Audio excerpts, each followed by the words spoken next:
Welfare party രൂപീകരിക്കപ്പെട്ടിട്ട് 15 വർഷത്തോളം ആകുകയാണ്. ഒരു വ്യത്യസ്തമായ രാഷ്ട്രീയത്തെയാണ് ഞങ്ങൾ ഉയർത്തിക്കൊണ്ടിരിക്കുന്നത്. പ്രത്യേകിച്ചും ഇന്ത്യ രാജ്യത്ത് അവഗണിക്കപ്പെട്ട ജനവിഭാഗങ്ങളുടെ രാഷ്ട്രീയത്തെ ഉയർത്തിക്കൊണ്ടുവരുന്ന ഒരു പ്രസ്ഥാനമാണ് വെൽഫെയർ പാർട്ടി. കേരളത്തിൽ കഴിഞ്ഞ 15 വർഷത്തോളമായി ഞങ്ങൾ നടത്തിക്കൊണ്ടിരിക്കുന്ന പ്രക്ഷോഭങ്ങൾ, ഞങ്ങൾ ഇടപെട്ടുകൊണ്ടിരിക്കുന്ന വിഷയങ്ങൾ മനസ്സിലാക്കിയാൽ ഈ കാര്യം ബോധ്യപ്പെടും. ഭൂമിയുടെ രാഷ്ട്രീയം ഏറ്റവും കൃത്യമായി ഉയർത്തുന്ന രാഷ്ട്രീയ പ്രസ്ഥാനം വെൽഫെയർ പാർട്ടിയാണ്. കേരളത്തിൽ ഭൂപരിഷ്കരണം നടന്നു എന്ന് വിലയിരുത്തുകയും അതിൻ്റെ അടിസ്ഥാനത്തിൽ ഇനി ഭൂമിയെക്കുറിച്ചുള്ള യാതൊരു ചർച്ചയും വേണ്ടതില്ല എന്ന് CPM ഉൾപ്പെടെ ഇടതുപക്ഷം തീരുമാനിക്കുകയും ചെയ്ത ഒരു ഘട്ടത്തിൽ ഇവിടുത്തെ ഭൂപരിഷ്കരണം ഒരു മിഥ്യയാണ്. യഥാർത്ഥത്തിൽ ഭൂരഹിതരായ ആളുകൾക്ക് ഭൂമി ലഭിച്ചിട്ടില്ല. കേരളത്തിലെ ലക്ഷക്കണക്കായ ഭൂരഹിതരായ ആളുകളെ സംഘടിപ്പിച്ചുകൊണ്ടാണ് വെൽഫെയർ പാർട്ടി അതിൻ്റെ പ്രവർത്തനം ആരംഭിച്ചത്.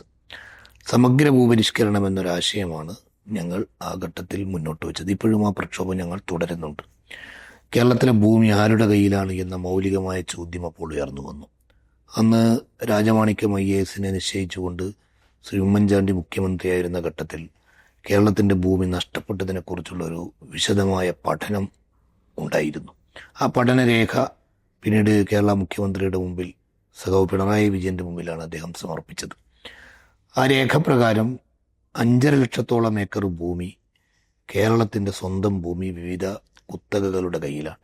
ഇത് തിരിച്ചു പിടിക്കണമെന്ന ആശയം ഉയർത്തിപ്പിടിച്ചുകൊണ്ട് വലിയ പ്രക്ഷോഭങ്ങൾ ഞങ്ങൾ പല ഘട്ടങ്ങളിൽ നടത്തിക്കൊണ്ടിരിക്കുന്നുണ്ട്. ഇന്നും ആ പ്രക്ഷോഭങ്ങളുമായി മുന്നോട്ട് പോകുന്നുണ്ട്. കേരളത്തിലെ ഭൂരഹിതരായ ആളുകൾ ആര് എന്ന് പരിശോധിച്ചാൽ ഇവിടുത്തെ ദളിതുകളുണ്ട്, ആദിവാസികളുണ്ട്, പിന്നോക്ക ജനവിഭാഗങ്ങളുണ്ട്, അതേപോലെ തന്നെ മത്സ്യത്തൊഴിലാളികളുണ്ട്, കടലോരത്ത് താമസിക്കുന്ന മുസ്ലിങ്ങൾ ഉൾപ്പെടെ നിരവധി സമുദായങ്ങളിൽപ്പെട്ട ആളുകളുണ്ട്. ഈ പ്രശ്നം ഉന്നയിച്ചു എന്നത് ഞങ്ങളെ സംബന്ധിച്ചിടത്തോളം ഞങ്ങളുടെ പാർട്ടിയുടെ തുടക്കം മുതലുള്ള ഒരു സവിശേഷതയാണ്. അതേപോലെ തന്നെ സംവരണം, കേരളത്തിലെ ഉൾപ്പെടെ സംവരണത്തിൻ്റെ പല രീതിയിൽ അതിന് പ്രതിസന്ധി നേരിടുന്ന ഘട്ടമാണ്. സാമ്പത്തിക സംവരണം എന്ന പേരിൽ ഇവിടുത്തെ സവർണ വിഭാഗങ്ങൾക്ക് സംവരണാവകാശം ചുളുവിൽ നൽകുന്ന രീതി രൂപീകരിച്ചത് ഇടതുപക്ഷമാണ്. കേന്ദ്രത്തിലത് BJPയും ആവിഷ്കരിച്ചു കഴിഞ്ഞു. എന്ന് പറഞ്ഞാൽ സംവരണത്തിൻ്റെ അടിസ്ഥാന തത്വം ചോദ്യം ചെയ്യപ്പെടുകയാണ്. ഈ ഘട്ടത്തിൽ ഉൾപ്പെടെ സംവരണം എന്ന അവകാശങ്ങൾക്ക് വേണ്ടി കൃത്യമായ ലൈൻ സ്വീകരിച്ചുകൊണ്ട് വെൽഫെയർ പാർട്ടി മുന്നോട്ട് പോയിട്ടുണ്ട്. സംവരണീയ സമുദായങ്ങളെ ഞങ്ങൾ സംഘടിപ്പിച്ചിട്ടുണ്ട്.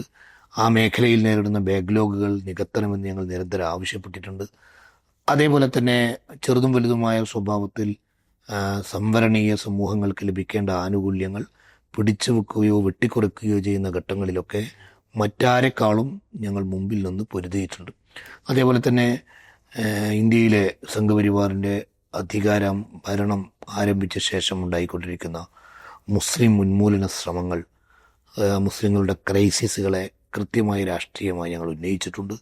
ദളിത് ജനവിഭാഗങ്ങൾ അനുഭവിക്കുന്ന സങ്കീർണ പ്രതിസന്ധികളെ ഞങ്ങൾ ഉന്നയിച്ചിട്ടുണ്ട്. ക്രൈസ്തവ കമ്മ്യൂണിറ്റി അനുഭവിക്കുന്ന വിവിധ വിഷയങ്ങളിൽ ഞങ്ങൾ ഇടപെട്ടിട്ടുണ്ട്. ഇങ്ങനെ പാർശ്വവൽക്കരിക്കപ്പെടുന്ന ശബ്ദം അവർക്കുണ്ട്, പക്ഷേ ആ ശബ്ദം ആരും ഏറ്റെടുക്കില്ല.